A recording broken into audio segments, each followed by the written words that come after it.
son rêve d'enfant de devenir pilote à ce qui deviendra plus tard une grande passion pour lui, la gynécologie et ses contours, le docteur Georges Njiomo nous raconte son parcours avec humilité et sans langue de bois comme à la maison. Hier, aujourd'hui, demain, c'est tout de suite. Alors, bonjour docteur. Bonjour madame. Nous sommes heureux d'être finalement arrivés dans votre clinique, mais avant, on voudrait savoir qui vous êtes, carte d'identité de l'invité.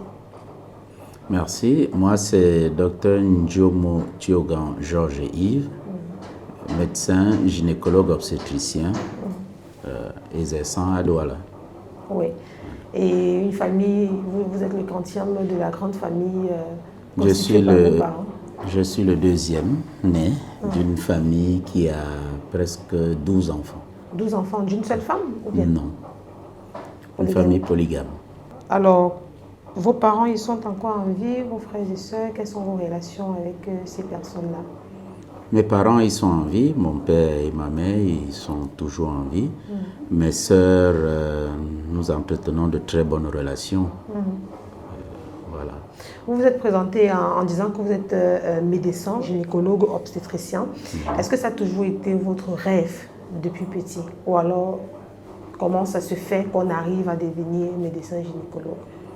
Si on parlait déjà de votre parcours académique, ce serait idéal. C'est vrai, ce n'est pas... c'est pas du tout facile. Après le baccalauréat, c'est vrai qu'on rêve beaucoup.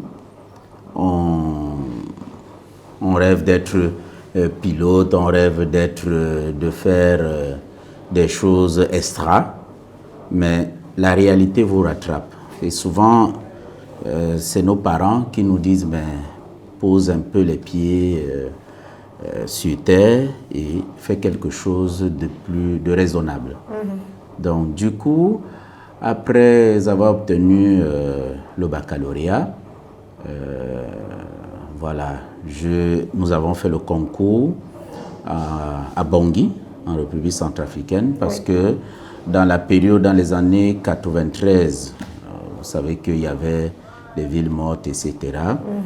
Donc, voilà, sur une centaine de Camerounais qui avaient fait le concours, nous n'étions que 2 retenus dans cette faculté.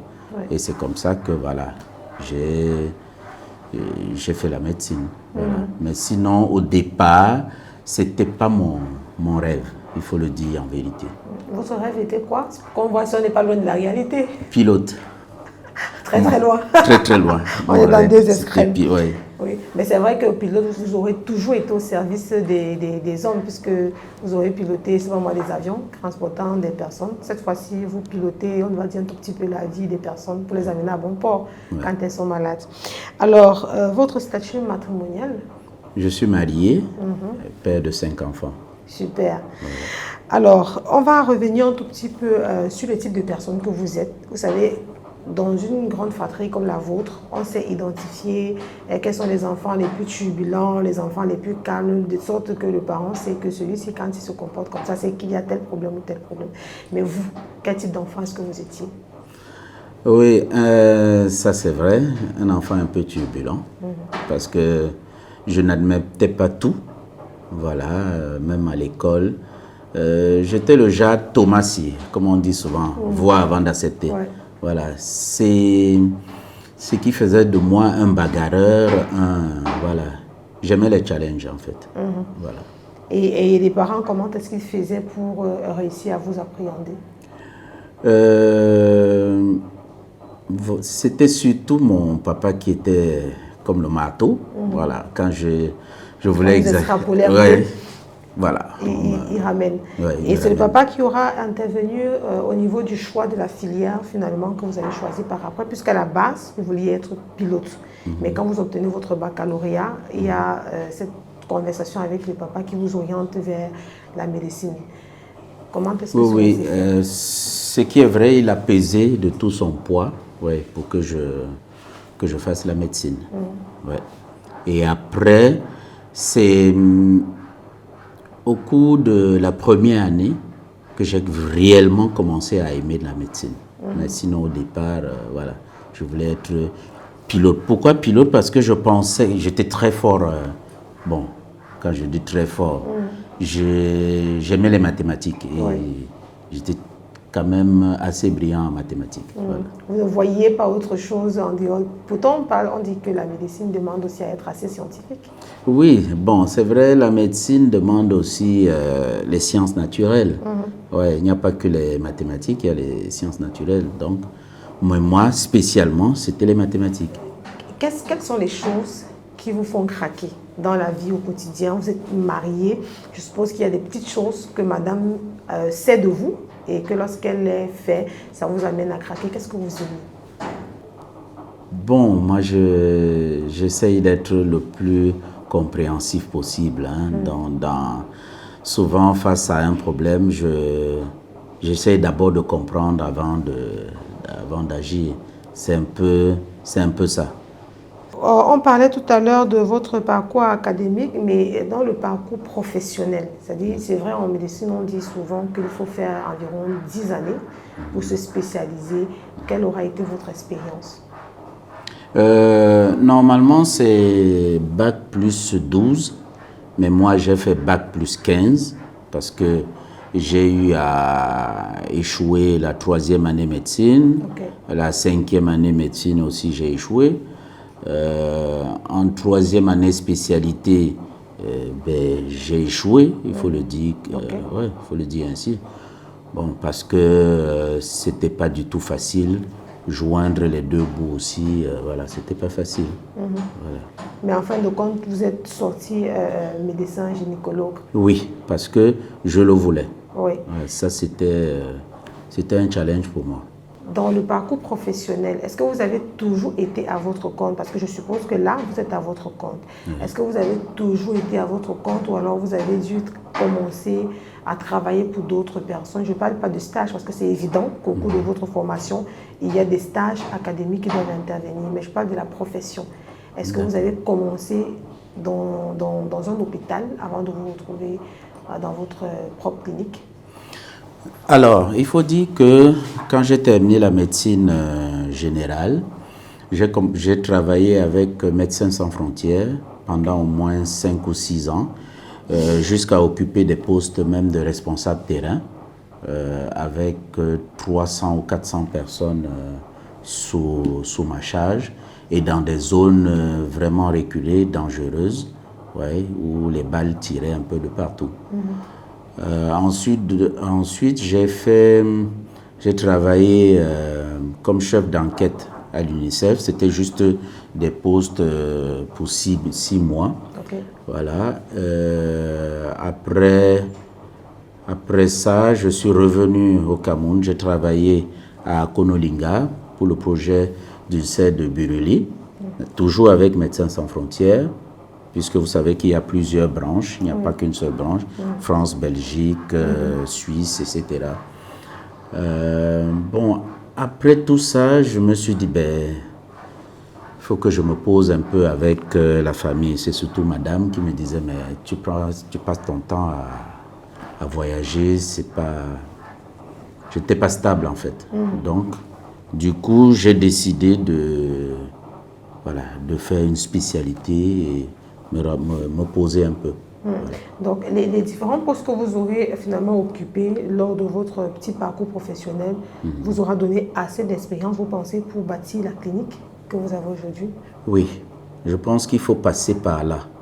Il y a beaucoup de choses qu'il faut acquérir avant d'ouvrir son propre cabinet. Oui, avant de se mettre à son propre compte. On a déjà la clinique qui est existentielle. Tout à l'heure, je parlais du rêve d'enfant. Vous aviez dit qu'à la base, ce n'était pas médecine, c'était pilote, mais vous avez embrassé la médecine avec les efforts des parents et vous avez fini par aimer. Si vous nous racontez d'abord la petite anecdote qui va déclencher en vous l'amour pour le métier que vous faites aujourd'hui. Est-ce qu'il y a une petite anecdote, quelque chose qui aura réveillé cet amour qui était dormant en vous? Parce que je dis dormant, vu qu'aujourd'hui vous êtes un passionné de la chose. Alors? Très bien, ça c'est... Le souvenir est toujours là. C'était en première année. Vous savez, on vous envoie en stage dans un service. C'était l'hôpital de l'Amitié. Alors, je trouve une dame qui avait une tuberculose pulmonaire. Et lors de la ronde avec le chef de service des urgences, cette dame, je ne sais pas pourquoi, elle tombe en sanglots. C'est-à-dire, on m'envoie prendre les paramètres, on m'envoie prendre la tension, la température, etc. Je prends ces paramètres, elle tombe en sanglots. Elle me dit, mais pourquoi moi? Et moi, impuissant, je me dis, mais qu'est-ce que je peux faire pour cette dame? Qu'est-ce que je peux faire pour cette dame? C'était devenu comme, voilà, tout ce qui concernait cette dame, il fallait que je trouve une solution. Vous savez, nos patrons, ils sont dans leur bureau. Oui. Je vois la dame toujours en train de tousser, elle n'est pas bien, elle respire difficilement. Je veux voir le patron, mais il me dit, mais c'est comme ça, fiston, c'est comme ça, c'est comme ça. Mais je dis, c'est comme ça comment? Trouver la solution, c'était, pour moi, il fallait que cette dame, voilà, retrouve la guérison. Malheureusement, elle est décédée. Et ça m'a donné un hic. Je me suis dit, bon, il faut que je sois au service de l'humanité. C'était un peu ça. Voilà. Finalement, la véritable passion va se révéler à ce moment-là. Oui, j'aime rendre service. C'est-à-dire que quand quelqu'un a un problème, il faut que je lui trouve la solution. Les week-ends, par exemple, vous vous rendez compte, à Douala, vous appelez un spécialiste, c'est souvent difficile. Soit le téléphone sonne, la personne ne prend pas, alors qu'il doit se rendre disponible pour servir. Il a prêté le serment d'Hippocrate pour ça. Ça, c'est ce qui me caractérise. Je prends toujours le téléphone. Voilà. Et pour ça, pour rendre service. Je suis disponible à tout moment, sauf quand je voyage ou bien je suis au bloc, mais après, je rappelle. Voilà. Ça, c'est ce qui me caractérise. Et quels sont vos rêves d'avenir? Même si on est déjà établi en termes de clinique, on a forcément d'autres rêves dans le métier. Oui, mon rêve, par exemple, ce serait de trouver la solution camerounaise, bien sûr, aux femmes infertiles. Ça, c'est quelque chose qui me tient à cœur. Parce que la fécondation in vitro, par exemple, c'est quelque chose qui est banal sous d'autres cieux. Oui. Mais au Cameroun, c'est encore un luxe, ça coûte hyper cher. Donc mon rêve, vraiment mon rêve, ce serait d'ouvrir un bâtiment, c'est-à-dire de mettre en place une structure pour la fécondation du in vitro à moindre coût. C'est-à-dire que voilà, si on peut l'avoir même à 1,5 million, oui. Pourquoi même moins que ça? Parce que je sais, les médicaments, ça coûte cher. Mais il faut trouver une solution à ça. Plein de femmes viennent devant vous parce qu'elles ne peuvent pas avoir un enfant. Sont dites infertiles. Ouais. Voilà. Ok, c'est un rêve louable et nous espérons que par la grâce de Dieu, vous allez y parvenir pour aider la plus grande partie de la population. Et il y a peut-être un jeune qui regarde à ce moment et qui peut-être était découragé par rapport à la médecine, puisque le parcours n'est pas aussi simple. Vous disiez tout à l'heure que c'est 12 ans, mais vous avez fait 15 ans parce que vous avez raté quelques années. Est-ce que vous aurez une parole d'encouragement à ce jeune-là qui voudrait devenir demain comme le docteur Jérôme? Alors, le conseil que moi je voudrais donner, c'est de ne jamais abandonner. Ça, vraiment, en médecine, par exemple, vous avez des tonnes de cours à lire. Il faut les lire, il faut s'alimenter, il faut survivre aux besoins de la famille. Ne jamais abandonner. Ça, c'est le conseil que vous pouvez tomber, vous pouvez avoir des mauvaises notes. C'est comme, par exemple, en 3e année, Ben, quand j'ai échoué pour la première fois, ben, je me dis, mais comment? Je vais encore reprendre la 3e année médecine alors que le chemin est encore long.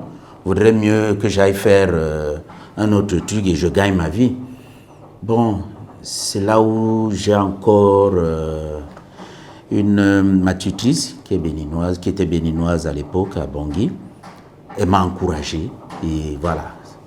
Donc le conseil que je peux donner aux jeunes, c'est ne jamais se décourager. Regardez que l'objectif final, ne pas regarder les petits couacs qui se... Parce que moi j'appelle ça les petits couacs. Ne jamais se décourager. Merci beaucoup, Dr Djomo. Alors, pour les personnes qui voudraient vous consulter, vous pouvez donner un tout petit peu la localisation de la clinique? Oui, la clinique se trouve à Aqua, derrière, face MTN, derrière l'hôtel Parfait Garden, à l'immeuble Yoloso. Voilà, et nous fonctionnons 24 heures sur 24. Voilà. Merci, docteur. Ça a été un plaisir pour nous d'être à votre compagnie. Merci, madame. Le docteur Georges a su répondre aux cris de son cœur, bien qu'à la base ce ne fût son choix, comme quoi les parents aussi peuvent déceler en leurs enfants leur mission de vie. Restez scotchés pour plus d'histoires inspirantes.